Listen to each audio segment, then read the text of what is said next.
This is what game development looks like. But also this.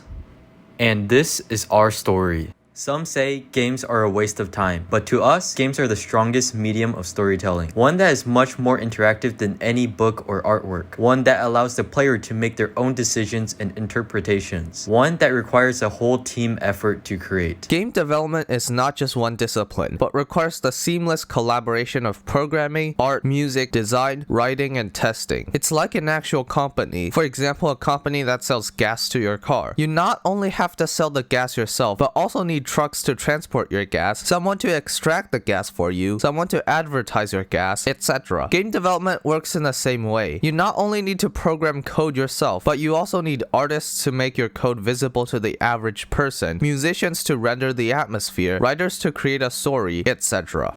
In the summer of 2021, we attended a local game jam where the mission was to create a game promoting sustainability in only 24 hours. As a result, we came up with Wolves Reunion, a short 2D game about a mother wolf saving her child from forest fires. The player can swap between the mother wolf and her cub to work together and reach the end. For our hard work, we actually won Best Gameplay and were awarded 2,000 RMB.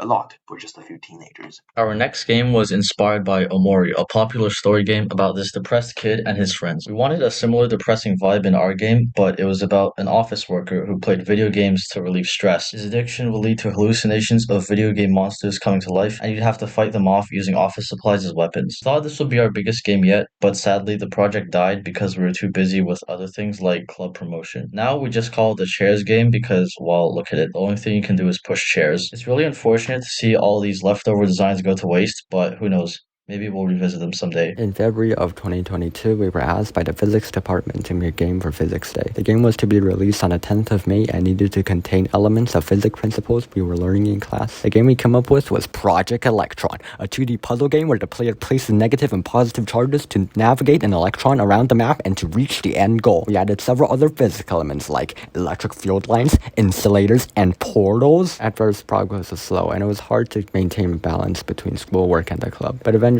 we found our way, and just after a couple of months, Project Electron was released on the App Store and was highly praised during Physics Day. During the national holiday break of 2022, Anda came up with a new game concept. With Anda's well-defined game designs and mechanics as well as his expert management skills of our huge team, we had a clear direction of what to add to the game. This was one of the hardest games to make yet, as it required lots of designs, animated 3D models, and complicated code. However, it was all worth it. Just check out these awesome movement mechanics and sound effects. Initiating lockdown procedure. After 5 months, we released our first demo and it garnered a lot of attention from our classmates and teachers. These are only a mere few games from all the games. Some of them are failed projects, and some are successful projects. Some are mere passion projects for entertaining gamers, and some are made to compete. Some projects are made for events, and some are made to educate. If our games are to compare to anything, they are more like novels than toys. They can be entertaining, but they can also be educational, or they can spread ideas. We plan to continue spreading happiness, sharing ideas and emotions, and educating students and gamers until this club ceases to exist.